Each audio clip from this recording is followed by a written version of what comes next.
দূর হতে আমি তারে সাধিব, গোপনে বিরোডরে বাঁধিব।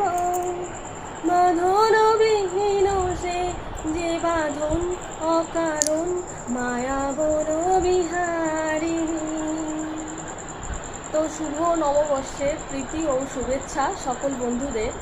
তো ছোটদের আমার ভালোবাসা আর বড়দের আমার প্রণাম।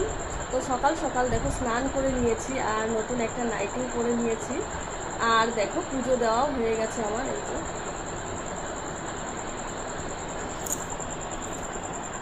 আর আমি বিশেষ বিশেষ দিনে ঠাকুরকে মিষ্টি দিয়ে ভোগ নিবেদন করি। তো আমার এই মানে পুরো ভিডিও।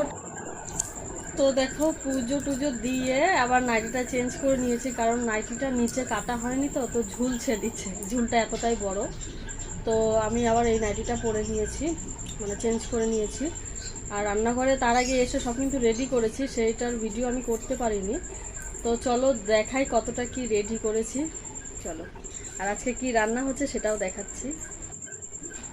তো দেখো এই যে খাসির মাংস রান্না হবে, তার জন্য সব পেঁয়াজ, রসুন, আদা, কাঁচা লঙ্কা দিয়ে করব, আর আলু, টমেটো, আর এই যে আমের চাটনি হবে। তো ভেবেছিলাম পটল ভাজা করব, তা পটল আনেনি।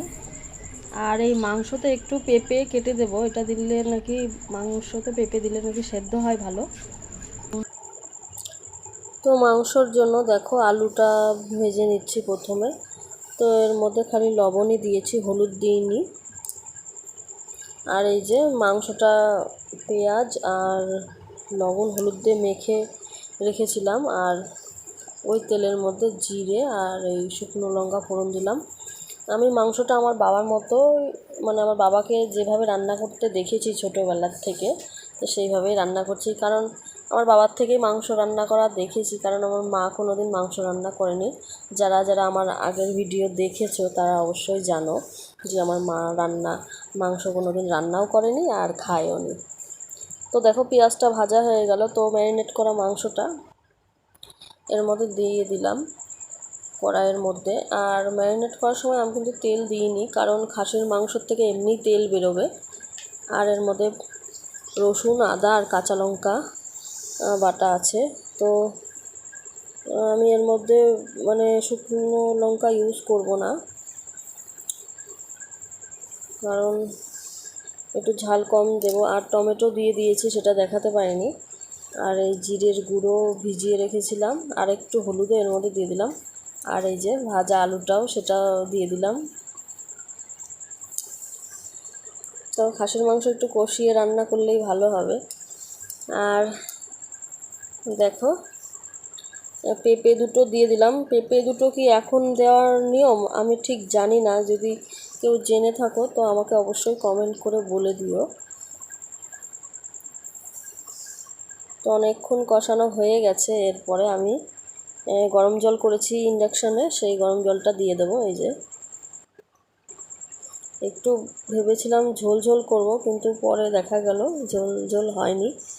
আর এই তো প্রেসারে ট্রান্সফার করে দিয়েছি মাংস। আর এই যে আমের চাটনি করব, তো সেটা ইন্ডাকশানে বসিয়ে দিয়েছি। ফাইনালি মাংসটা দেখো,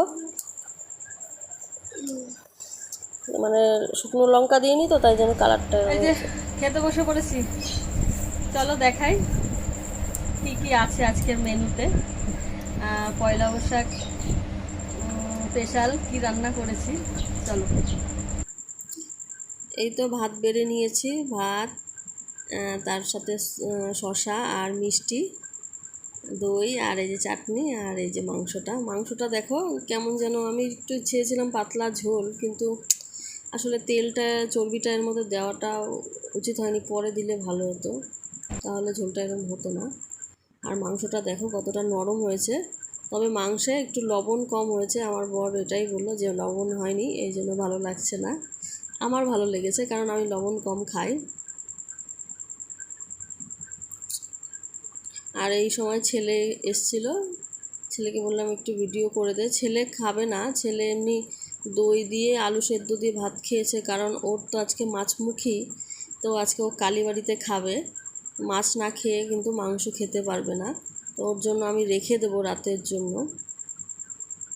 তো মাংসটা দেখতেই পেলে কতটা নরম হয়েছে।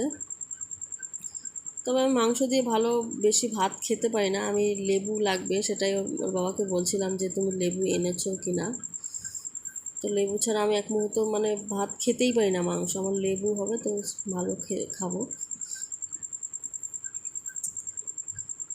তো আর ভেবেছিলাম ঝাল হবে। তো খাওয়া দাওয়া কমপ্লিট, রান্নাঘর মুছে টুছে বাসন মেজে সব কাজ সেরে আবার দেখো সন্ধ্যাবেলা করে সেজে গুজে মেলায় আসবো। ঠিক তার আগের মুহূর্তে আমার দিদির বাড়ি থেকে ফোন আসে। তো দিদির মেয়ে হচ্ছে ওই গাজনে ওই বড়শি ফুটানো দেখতে গিয়ে অজ্ঞান হয়ে গেছিলো। তো সেই কথা শুনে আবার প্রথমে হাসপাতালে যাই, কিন্তু ওদের সাথে আর দেখা হয়নি, ওরা তার আগেই চলে এসছে। আর এদিকে মেলায় এসে দেখো ফুচকা খাচ্ছি।